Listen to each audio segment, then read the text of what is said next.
أعوذ بالله من الشيطان الرجيم بسم الله الرحمن الرحيم قل أعوذ برب الناس ملك الناس إله الناس من شر الوسواس الخناس الذي يوسوس في صدور الناس من الجنة والناس صدق الله العظيم.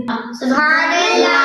حسبی ربی جل اللہ ما فی قلبی غیر اللہ نور محمد صلی اللہ لا الہ الا اللہ مولاي صلی وسلم دائما ابدا على حبیبک خیر الخلق كلهم محمد سید القونین.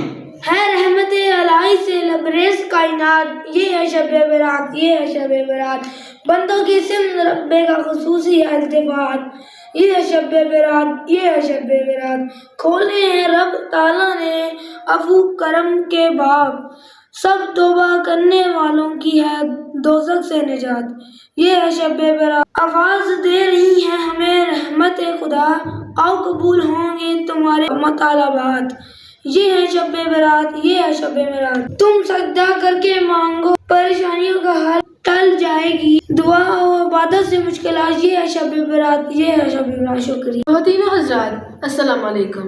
آج مجھے جس موضوع پر لب کشائی کا موقع ملا ہے اس کا عنوان ہے شب برات. خدائے بزرگوں برتر نے شب برات کو بڑی فضیلت اور بزرگی عطا کی ہے. اللہ تعالیٰ شب برات میں بے حساب برکتیں اور رحمتیں نازل فرماتا ہے. حضور اکرم نور مجسم صلی اللہ علیہ وآلہ وسلم نے ارشاد فرمایا کہ خدا تعالیٰ اس رات میں آسمان دنیا کی طرف نزول اجلال فرماتا ہے تو قبیلہ بنی کلب کی بکریوں کے بالوں سے زیادہ لوگوں کو بخش دیتا ہے. یہ کس قدر افسوس کا مقام ہے کہ ہم ایسی معزز اور مقدس شب کی عظمتوں کو پامال کرتے ہوئے لہو لب اور آتش بازی میں مصروف رہ کر ضائع کر دیتے ہیں، جبکہ آتش بازی شاہ نمرود کا عمل اور اس کی ایجاد ہے.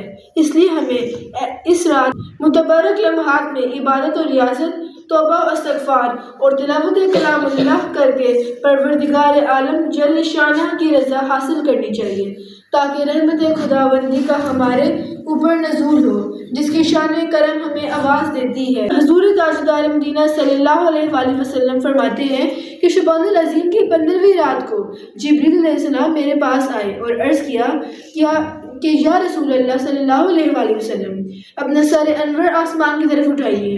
میں نے پوچھا یہ کیسی رات ہے؟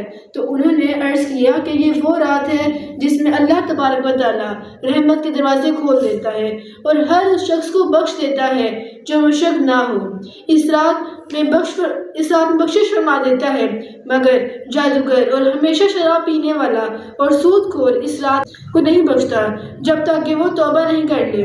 حضرت علی مرتضی رضی اللہ تعالیٰ عنہ روایت کرتے ہیں کہ نبی کریم صلی اللہ علیہ وآلہ وسلم نے فرمایا کہ جب شعبان کی 15ویں رات ہو تو اس رات کو قیام کرو اور دن کو روزہ رکھو، کیونکہ اس رات میں اللہ تعالیٰ نے تجلی آفتاب کے غرور ہونے کے وقت سے ہی آسمان دنیا پر ہوتی ہے اور اللہ تعالیٰ فرماتا ہے کہ ہے کوئی بخشش مانگنے والا کہ اسے بخش دوں، کیا کوئی رزق مانگنے والا ہے کہ رزق عطا کروں، یا کوئی مصیبت زدہ ہے کہ اسے چھوڑ دوں، یا کوئی فلاں حاجت ہے کہ اس کی حاجت پوری کر دوں. یہاں پر صبح ہو جاتی ہے.